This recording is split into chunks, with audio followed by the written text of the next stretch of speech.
বকর সিদ্দিক রাদিয়াল্লাহু তাআলা আনহু আল্লাহর নবী কাছে হাজির হলেন। দ্বীনের নবী, মায়ার নবী জিজ্ঞেস করে, তোমরা কে? এই দুজন লোক কয়, হুজুর আমরা খ্রিস্টান। কেন এসেছো? কয় আমরা মদিনায় ব্যবসা করি। বাড়ি কোথায়? কয় সিরিয়া। সিরিয়ায় ভালো মধু পাওয়া যায়, জাইতুন পাওয়া যায়। মধু আর জাইতুন আমরা মদিনায় নিয়ে আসি, মদিনার বাজারে মধু বিক্রি করি আর জাইতুন বিক্রি করি। যাবার সময় মদিনার খেজুর নিয়ে আমরা সিরিয়ায় বিক্রি করি। আমরা হলাম মধু ব্যবসায়ী, জাইতুন ব্যবসায়ী। আল্লাহর নবী, রহমতের নবী, তাদের কাছ থেকে খবর পাওয়ার পর নবীজি বলতেছেন, এবার কি তোমরা বলতে চাও একটু বলো।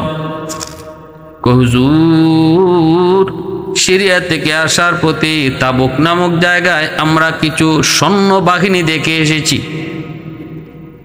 ওরা অপেক্ষা করে কি যেন কার সাথে যুদ্ধ করবে, প্রস্তুতিও নেয়। অনেক বড় বিশাল বাহিনী। আমি তাদেরকে জিজ্ঞেস করলাম, তোমরা কারা? কয় আমরা রোমান বাহিনী, রোমের বাদশা আমাদেরকে পাঠাইছে। আল্লাহর পয়গম্বর মুসা আল্লাহ পাককে ডাক দেয়া কয়, মালিক এবার তোমার কাছে জানতে চাই, আল্লাহ এই জমিনের ভিতরে সবচেয়ে বড় পাপী কে, সবচেয়ে বড় নাফরমান কে? আল্লাহ আমাকে একটু দেখাইবানি। আল্লাহ পাক রব্বুল আলামিন কয়, চার রাস্তার মোড়ে যায় দাঁড়াও। মুসা নবী চার রাস্তার মুখে আইসা দাঁড়াইছেন। দেখতে পেলেন একটা লোক বাচ্চা কুলে নিয়া পাহাড়ের দিকে যায়, জঙ্গলের দিকে যায়। চেহারাটা দেখলেন, শুধু এদ্দুরি দেখলেন, আর কোনো কথা বললেন না। চিনে রাখলেন লোকটা এই জমিনের সবচেয়ে বড় নাফরমান, সবচেয়ে বড় পাপী। বিকাল বেলায় নবী কয়, মালিক পাপী তো দেখলাম, এবার তোমার একজন ওয়ালি কে? এই জমিনের সবচেয়ে বড় ওয়ালি, সবচেয়ে বড় আল্লাহওয়ালা কে? একটু দেখতে মন চায়। আল্লাহ বললেন, সকালে যেখানে দাঁড়াইছো ওখানে যায় দাঁড়াও। নবী সেখানে আবার আসলেন, ওখানে তিনি দাঁড়ায় থাকলেন। দেখেন ওই লোকটাই সকালবেলা সে যে লোকটা দুনিয়ার সবচেয়ে বড় নাফরমান হয়ে গেছে, ওই লোকটাই বিকালে দুনিয়ার সবচেয়ে বড় ওলি হয়ে ফিরতেছে। আল্লাহর পয়গম্বর কয়, মালিক কিছুই বুঝি নাই গো। আল্লাহ সকালে যে ছিল নাফরমান, সে বিকালে হয়ে গেল বলি। কেমন করে হয় বুঝে তো আসে না। আল্লাহ পাক রব্বুল আলামিন কয়, মুসা যা বলেছো, যা দেখেছো সব ঠিক, আর আমি আল্লাহ যা বলেছি তাও ঠিক। সকালে এসে গুনাহগারী ছিল, নাফরমান ছিল, জমিনের সবচেয়ে বড় পাপী ছিল। বিকাল বেলায় শেষ দুনিয়ার সবচেয়ে বড় ওলি হয়েছে। ঘটনাটা কি? আল্লাহ বুঝাই দিলেন, আমার ওলি হওয়ার জন্য বছর লাগে না, আমি আল্লাহর ওলি হওয়ার জন্য মাস লাগে না, আমি আল্লাহর ওলি হওয়ার জন্য, আমার ওলি হওয়ার জন্য বছরের পর বছর লাগে না, সময় লাগে না। সময় লাগে দুনিয়ার সব কিছুতে। ব্যবসায় সময় লাগে, চাকরিতে সময় লাগে, পড়াশোনায় সময় লাগে, ক্ষেত খামারিতে সময় লাগে, সব জায়গায় সময় লাগে। সময় ছাড়া কিছুই হয় না, উঠহাট কিছুই হয় না। কিন্তু সময় লাগে না শুধু এক কাজের যুবক, ওই কাজটা হলো কেউ যদি আল্লাহর ওলি হতে চায় তাহলে সে অল্প সময়ের ভিতরেই আল্লাহর ওলি হতে পারে। সকালবেলা যেই মানুষটা ছিল দুনিয়ার সবচেয়ে বড় নাফরমান, বিকালবেলা শেষ দুনিয়ার সবচেয়ে বড় ওলি। আল্লাহর কাছে মুসা নবী জানতে চায়, আল্লাহ কয়, মুসা বাচ্চাটারে লইয়া তওবার নিয়তে সে পাহাড়ের উপরে যায় উঠছে। বাচ্চাটাই কয়, আব্বু পাহাড়টা এত বড়, এর চেয়ে বড় কিছু আছে নাকি? বাবা কয়, বাজান এর চেয়েও বড় হলো সাগর। আব্বা সাগরের চেয়েও বড়? ওই সাগরের চেয়েও বড় হলো জমিন। জমিনের চেয়েও বড়? কয়ের চেয়েও বড় হলো আসমান। বাবা আসমানের চেয়েও বড় কিছু আছে? বাবা তখন কান্দে আর কয়, বাজান আসমানের চেয়েও বড় হয়ে গেছে তোমার বাবার গুনাহ। এই বলে আর কান্দে, কয় সন্তানে কয় আব্বু তুমি কান্দো কেন, তোমার গুনাহ বুঝি এত বড় এত বেশি? বলে হ বাবা গো, তোমার গুনার চেয়েও বড় কিছু আছে নাকি? তখনই সেই লোকটাই কয় বাজান, তোমার বাবার গুনার চেয়েও বড় হলো আমার আল্লাহর রহমত। আমার আল্লাহর রহমত গুনার চেয়েও অনেক বড়, অনেক বেশি। আজ পাহাড়ের উপরে তোমাকে নিয়ে এসেছি ওই রহমতের আশায়, কারণ আল্লাহ পাক বলেছে قل يا عبادي الذين أسرفوا على أنفسهم لا تقنطوا من رحمة الله إن الله يغفر الذنوب جميعا إنه هو الغفور الرحيم الحمد لمن قدر خيرا وخبالا الحمد لمن قدر خيرا وخبالا والشكر لمن صور حسنا وجمالا فرد صمد عن صفة خلق بريء رب أزلي خلق الخلق كمالا لا ضد ولا ند ولا حد لمولى لا ضد ولا ند ولا حد لمولى الآن كما كان ولم يلق زوالا الآن كما كان ولم يلق زوالا لا مثل ولا صور مثلا ونذيرا من قال سوى ذلك قد قال محالا من قال سوى ذلك قد قال محالا لا ولد ولا والد لا عم وخالا لا شبه ولا مثل ولا كفو لمولى لا شبه ولا مثل ولا كفو لمولى এজন্য আমার ভাইরা বন্ধুরা যুবক মূসা আলাইহিস সালাম কয় ও মালিক জানতে চাই কেমন করে লোকটা এত সহজে তোমার এত বড় ওলি হলো। আল্লাহ কয় মূসা যখনই সে আমার রহমতকে সবচেয়ে বড় মনে কইরা আমি আল্লাহর কাছে কান্না শুরু করে দেয়, তওবার নিয়তে কান্দে, তার দুধের বাচ্চাটা কোলের বাচ্চাটা বাবার কান্না দেখে সেও কান্দে, আমি আল্লাহর কাছে বাবার পক্ষ থেকে আমিন আমিন কয়া কয় আল্লাহ তুমি মাফ করো। আমার রহমতের দরিয়ায় জোশ মেরে উঠলো, মুহূর্তের ভিতরে আমি আল্লাহ তার জীবনের সব গুনাহ মাফ করে যেই পরিমাণ গুনাহ ছিল ওই পরিমাণ গুনাহকে নেকি বানায়া সবচেয়ে বড় ওলি বানায় দিছি। কারণ তওবার বৈশিষ্ট্য হলো তওবাকারী খাটি দিলে তওবা করার লগে লগে তার পিছনে যেই পরিমাণ গুনাহ থাকে রে যুবক, ওই পরিমাণ গুনাহকে আল্লাহ সম পরিমাণ নেকি বানায় দেয়।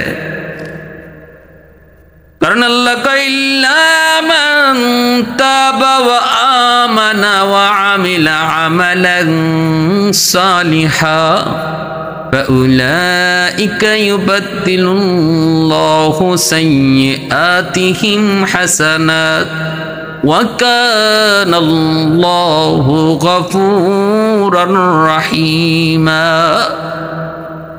আল্লাহ পরিষ্কার বলেছেন আমি যাবতীয় গুনাহকে মুহূর্তের ভিতরে তওবার ওসিলায় নেকি বানায় দেব। মূসা আলাইহিস সালাম আল্লাহকে ডাক দিয়ে কয় মালিক কথা তো তোমার সাথে বলি দেখি না, কিন্তু এবার তোমার সাথে শুধু কথা না অডিও কলে নয় ভিডিও কলে কথা বলতে চাই। আল্লাহ পাক মূসা আমি আল্লাহর সাথে ভিডিও কলে কথা বলা যায় না, কারণ লান তারানি এটা কোনোদিন সম্ভব নয়, দেখতে পারবা না। কারণ দুনিয়ার মানুষের চোখে আমি আল্লাহ এমন কোনো পাওয়ার দেই নাই যেই পাওয়ারে আমাকে দেখে টিকতে পারে। কিন্তু হ্যাঁ জান্নাতীদেরকে আমি আল্লাহ এমন পাওয়ার দেব তার চোখে ওই পাওয়ারে সে আমাকে জান্নাতে দেখতে পারবে, তার অসুবিধা হবে না। কিন্তু দুনিয়ার চোখে আমি কারো চোখে এমন কোনো পাওয়ার দেব না যেই পাওয়ারে সে আমাকে দেখবে, আমাকে দেখে সহ্য করবে, এটা হবে না। এ কথা বলা পর আল্লাহ পাক রব্বুল আলামিন যখন বলেন লান তারানি লান তারানি লান তারানি, মূসা কয় মালিক লান তারানি বুঝি না, আমি দেখতে চাই। আল্লাহ আমি দেখতে চাই। আল্লাহকে দেখা যায় না, মূসা নবীকে দেখতে চাই। আল্লাহ পাকের সাথে মূসা আলাইহিস সালাম এভাবে কথা বলতে। আল্লাহ পাক মূসা, ও তুই তোমার শখ, তাহলে তুর পাহাড়ে যাও। বারবার বলতেছি দেখা যায় না, দেখা যায় না, তারপরেও যখন দেখতেই মন চায় তো এলাকা ছাড়ো, মানুষের বসতি ছেড়ে দাও, তোমার কারণে মানুষের যেন কোনো ক্ষতি না হয়, কোনো জীব জানোয়ারের যেন ক্ষতি না হয়। যাও, তুর পাহাড়ে চলে যাও। মূসা আলাইহিস সালাম তুর পাহাড়ে আসবেন। আল্লাহ পাক ফেরেশতার মাধ্যমে তুর পাহাড়ের গোটা এরিয়াকে কভার করলেন। ফেরেশতার ঘোষণার মাধ্যমে গোটা এরিয়াকে জানায় দেওয়া হয়, এই তুর পাহাড়ের অবস্থিত যত জীব জানোয়ার পশু পাখি আছো, তোমরা পাহাড় ছেড়ে অন্য কোথাও চলে যাও। কারণ মূসা আল্লাহর পয়গম্বর, আল্লাহকে দেখতে চায়। তুর পাহাড়ে আল্লাহ পাক তার নূরের তাজাল্লি দিবে, তোমাদের ক্ষতি হবে। তোমরা যার যার মতো করে তুর পাহাড় ছেড়ে চলে যাও। ফেরেশতাদের স্পেশাল বাহিনী এসে ঘোষণা দিয়া দিলেন, সাপের কাতারে সাপ, শিয়ালের কাতারে শিয়াল, পিঁপড়ার কাতারে পিঁপড়া, সবগুলি যার যার মতো করে চলে যাচ্ছে। মূসা নবী তুর পাহাড়ে আইসা তিনি দেখতে পান সবগুলি প্রাণী যার যার মতো দল বেঁধে বেঁধে লাইন ধরে ধরে চলে যায়। মূসা নবী কই, কিরে ভাই তোমরা কই যাও? প্রাণীদের জবান আল্লাহ খুলে দিয়েছে। মূসা নবী আল্লাহকে দেখতে চায়, ফেস লাগাইছেন আপনি, এখন আপনি বুঝি কিছু জানেন না। ফেরেশতারা কয়, নবী গো জিগায় লাভ নাই, গন্ডগোল বাজাইছেন আপনি। মূসা নবী কই, কি গন্ডগোল? কয় আপনাকে আল্লাহ বারবার নিষেধ করেছে, দেখা যায় না, এরপরও দেখতে চেয়েছেন। আল্লাহ তুর পাহাড়ে আনছেন, এই তুর পাহাড়ের যত প্রাণী আছে সবকে আল্লাহ সরাইয়া দিতেছে। কারণ আল্লাহ পাকের নূরের তাজাল্লি যখন তুর পাহাড়ের উপরে পড়বে, তখন কি হবে কেউ জানে না। এজন্যই আল্লাহ পাক একবার করে নিচে সবরে চলে যেতে বলছে। মূসা নবী এবার টের পাইছে গন্ডগোল তো বড় গন্ডগোল, এতটা তো তিনি বুঝেন নাই। মূসা নবী কয়, ভাই জিব্রাইল মাপ চাই, ভুল করে ফেলেছি, আমি এত কিছু ভাবি নাই, এত বড় বিষয় যে ঘটবে আমি বুঝি নাই। জিব্রাইল কয়, নবী গো টাইম পাস, মাপ চাই কোনো লাভ নাই, যা হওয়ার হয়ে যাবে, রেডি থাকেন, শুধু দেখেন যা হওয়ার হয়ে গেছে, ফয়সালা রেডি। মূসা কালিমুল্লাহ তুর পাহাড়ে একা, কেউ নাই, কোনো প্রাণী নাই, সব যার যার মতো করে শূন্য। আল্লাহ পাক ৭০,০০০ নূরের পর্দা থেকে শুধু একটা পর্দা আল্লাহ সরাইছে। গোটা তুর পাহাড়টা আগুনে জ্বলে ছাই। আগুনের ভিতরে নবী মূসা কালিমুল্লাহ আল্লাহ কয়, এরে আগুন, আমার মূসা আমি আল্লাহর প্রেমে আসক্ত হয়ে আমাকে দেখতে চাইছি, সাবধান, আমার মূসার সাথে তুই আগুন বেয়াদবি করবি না। সাবধান, আমার মূসার লগে তুই আগুন বেয়াদবি করবি না, আমার মূসার একটা পশম পর্যন্ত জ্বালাবি না। তোর পাহাড় জ্বলল, মূসা নবীর পশম পর্যন্ত আগুন জ্বালায় নাই। বাইরা বন্ধুরা, এরপর আল্লাহ পাক হুশ ফিরাইছে। নবী তখন হুশ ফিরে আল্লাহর কাছে মাপ চেয়েছে, মালিক বুঝি নাই, মাফ করে দেন। আল্লাহ পাক রব্বুল আলামিন জান্নাতীদেরকে প্রতি সোমবার আল্লাহ পাক জান্নাতের বাজারে জান্নাতীদেরকে দেখা দিবে। সেদিন কোনো জান্নাতি আল্লাহকে দেখতে সমস্যা হবে না রে যুবক, কারণ জান্নাতীদের চোখের মধ্যে আল্লাহ পাক ওই পাওয়ার এক্সট্রা দিয়ে দিবে, যেই পাওয়ারে আল্লাহকে দেখে সহ্য করা যায়। আমরা সূর্যের দিকে তাকাতে পারি না, প্রচন্ড সূর্যের দিকে তাকাতে পারি না। কারণ কি? কারণ আমাদের চোখে ওই লোড দেওয়া হয় নাই যে সূর্যের আলোটাকে দেখা সহ্য করার মতো। ঠিক তেমনি আল্লাহকে দেখা সহ্য করার মতো পাওয়ার শক্তি আল্লাহ মানুষের চোখে দেয়নি। তবে অতিরিক্ত এক্সট্রা পাওয়ার আল্লাহ জান্নাতীদের চোখে দিয়ে দিবে। জান্নাতে যখন ঢুকবে তখন ওই চোখ দিয়ে সে বুঝতে পারবে, ওই চোখ দিয়ে সে দেখবে।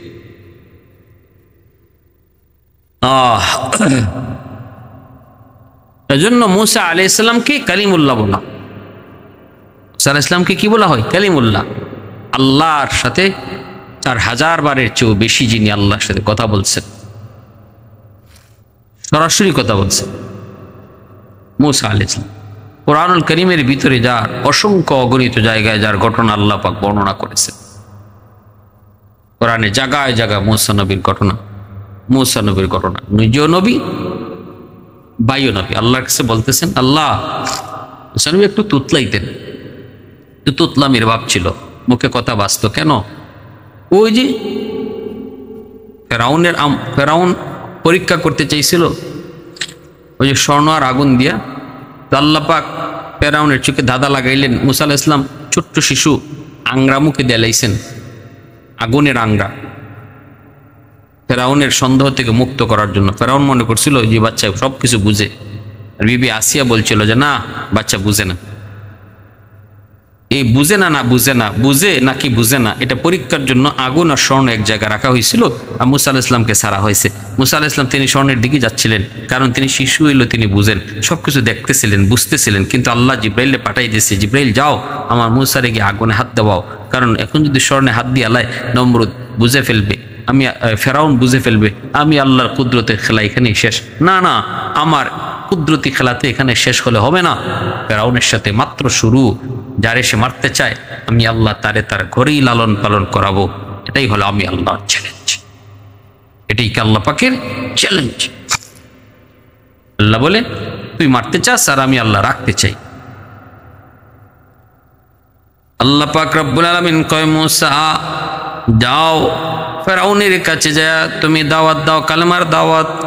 মুসা নবী বলতেছে মালিক আমি দাওয়াত দিব কেমন করে? আমার মুখে তো তুতলামি, কথা তো অস্পষ্ট। আল্লাহ আমার ভাই হারুনকে আমার সাথে দিয়ে দাও, হুয়া আফসাহু মিন্নি, আমার ভাইয়ের কথা বড় স্পষ্ট। দুই ভাইয়ে যায় আমরা কালেমার দাওয়াত দেই। আল্লাহ পাক কয় যাও, তুমি যদি তোমার ভাইয়ের প্রশংসা করেছো, আমি তোমার ভাইকে নবুয়তি দিলাম। এবার মুসা আলাইহিস সালাম নিজেও নবী, তার ভাই হারুন আলাইহিস সালাম তিনিও নবী। দুই ভাই গেলেন। আল্লাহ পাক রব্বুল আলামিন কয় মুসা ফেরাউনকে নরম ভাষায় কথা কইও। মুসা নবী কয় মালিক আমি নরম ভাষা কি জিনিস বুঝি না। নরম নবী না তো, নবী গরম নবী। কোথায় আমার ভাই হারুন আছে, একটু নরম নরম কথা কইতে পারে, হারুনই দাওয়াত দিব না। মুসা আলাইহিস সালাম গেছেন হারুন আলাইহিস সালামকে সাথে লিয়ে নমরুদকে কালেমার দাওয়াত দেওয়ার জন্য, ফেরাউনকে কালেমার দাওয়াত দেওয়ার জন্য দাওয়াত দিছেন, কালেমার দাওয়াত দিছেন। ফেরাউন মানতে চাইল না, নিজের খোদাই দাবি করলো, মুসা আলাইহিস সালামের বিরুদ্ধে ষড়যন্ত্র শুরু করলো।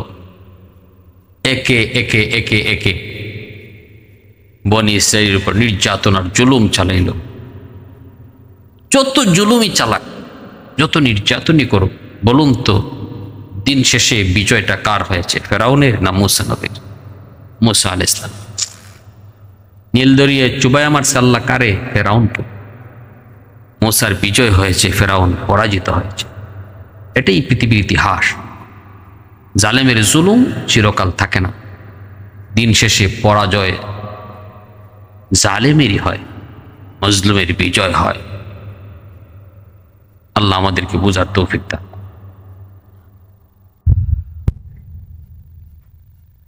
জুম্মার নামাজ পড়ার পর আল্লাহর নবী জুম্মার নামাজ পড়ছেন। নবীজি জুম্মার নামাজ মদিনায়, সবাই জুম্মার নামাজ পড়ার পর আল্লাহর নবী নামাজের পরের নামাজ সুন্নতগুলি নবীজি পড়তেছেন। সাহাবায়ে কেরাম সুন্নত পড়েন। ওই অবস্থায় দুইজন মানুষ তারা মদিনার মসজিদের দরজায় দাঁড়ায় রইল। কেউ জিজ্ঞেস করে কে আপনারা, কোত্থেকে এসেছেন? কয় আমরা ভিন দেশের মানুষ, আমরা নবীর সাথে দেখা করতে চাই। কোথায়? কয় ভিতরে আমাদের নবী নামাজ পড়ে। সাথে সাথে এই দুইজন লোককে নিয়ে আবু বকর সিদ্দিক রাদিয়াল্লাহু তাআলা আনহু আল্লাহর নবী কাছে হাজির হলেন। দিনের নবী, মায়ার নবী জিজ্ঞেস করে, তোমরা কে? এই দুজন লোক কয়, হুজুর আমরা খ্রিস্টান। কেন এসেছো? কয় আমরা মদিনায় ব্যবসা করি। বাড়ি কোথায়? কয় সিরিয়া। সিরিয়ায় ভালো মধু পাওয়া যায়, জাইতুন পাওয়া যায়। মধু আর জাইতুন আমরা মদিনায় নিয়ে আসি, মদিনার বাজারে মধু বিক্রি করি আর জাইতুন বিক্রি করি। যাবার সময় মদিনার খেজুর নিয়ে আমরা সিরিয়ায় বিক্রি করি। আমরা হলাম মধু ব্যবসায়ী, জাইতুন ব্যবসায়ী। আল্লাহর নবী, রহমতের নবী, তাদের কাছ থেকে খবর পাওয়ার পর নবীজি বলতেছেন, এবার কি তোমরা বলতে চাও একটু বলো। হুজুর, সিরিয়া থেকে আসার পথে তাবুক নামক জায়গায় আমরা কিছু সৈন্য বাহিনী দেখে এসেছি।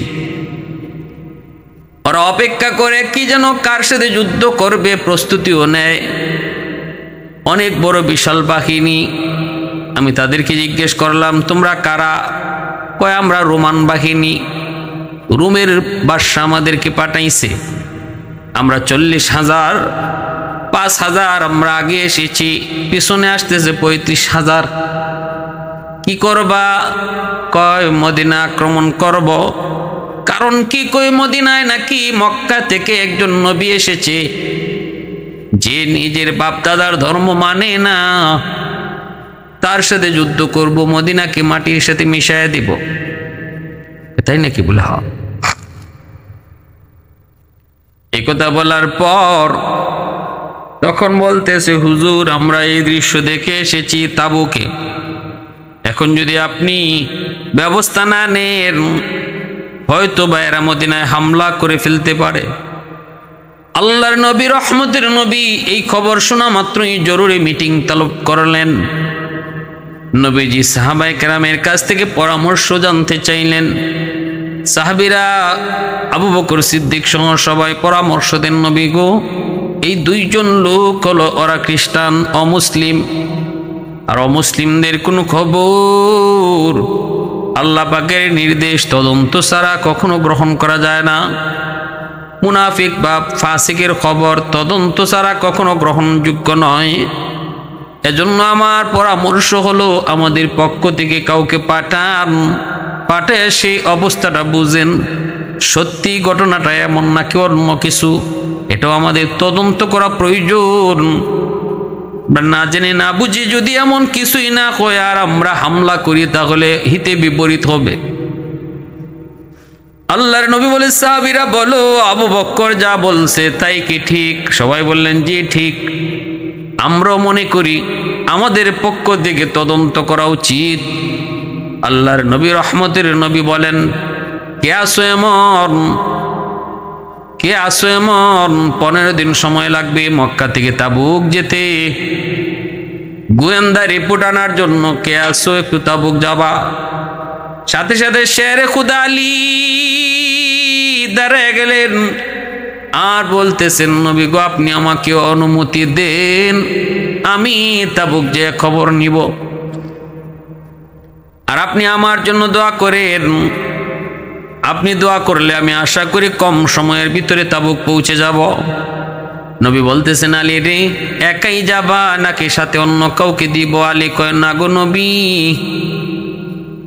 আপনি তো আমার উপাধি দিয়েছেন শের খুদা, আমি তো আপনার চাচাতো ভাই, আপনি তো আমাকে শিশুকাল থেকে বড় করেছেন, আপনি তো ভালো করে চিনেন।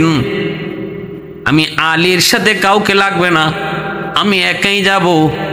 নবী বলতেছেন, যাও, এরপরও তোমার গোলাম দিয়া দিলাম। কই ঠিক আছে, গোলাম সাথে দিয়া দেন। আল্লাহর নবী সাথের লাঠিটাও দিয়া বললেন, আলী রে, নেও, এই লাঠিটা নিয়ে যাও। আমার বিশ্বাস এই লাঠিটা সাথে থাকলে তোমার কোনো ক্ষতি হবে না, আল্লাহ হেফাজত করবে। আলী রাদিয়াল্লাহু তাআলা আনহু খাদেম সাথে নিয়ে তিনি তাবুকের উদ্দেশ্যে প্রচন্ড বেগে ঘোড়া চালাইলেন। 1 সপ্তাহে তিনি তাবুক গিয়ে পৌঁছে গেলেন। 15 দিনের রাস্তা। এক সপ্তাহ। সেখানে যায় তিনি দেখতে পেলেন ঘটনা ঠিক। বিশাল সৈন্যবাহিনী দেখা যায় নিচে। কেউ মদ খাওয়ার আসরে ব্যস্ত, কেউ নেশা আসরে ব্যস্ত, কেউ কনসার্টে আসরে ব্যস্ত। নারী লইয়া, গান বাদ্য লইয়া, সব লইয়া তারা হাজির। আলী রাদিয়াল্লাহু তাআলা আনহু ঘোড়ার পিঠ থেকে নাইমা ঘোড়াটারে আর গোলাম রে এক জায়গায় দাঁড় করাইয়া তিনি একটা এভাবে দাগ দিলেন। গোল করে দাগ দিয়া বলতেছেন, গোলাম রে সুর, এই দাগের ভিতরে তুমি আর এই আমার গোড়া অবস্থান করবে, বিন্দু পরিমাণ বের হবে না, চেষ্টাও করবে না। তবে আমি আল্লাহ নবীর লাঠি দিয়া দাগ দিছি, এতে আমার বিশ্বাস এই দাগের ভিতরে আজরাইল ছাড়া কেউ ঢুকতে পারবে না। থাকবা এখান থেকে বের হবা। শের খুদা আলী বের হয়ে গেলেন একাই, যে এই 5000 বাহিনীর ভিতরে ঢুকলেন। ঢুকে তিনি জিজ্ঞেস করতেছেন, তোমাদের সেনাপতিকে? ঘুমায়, জাগাও।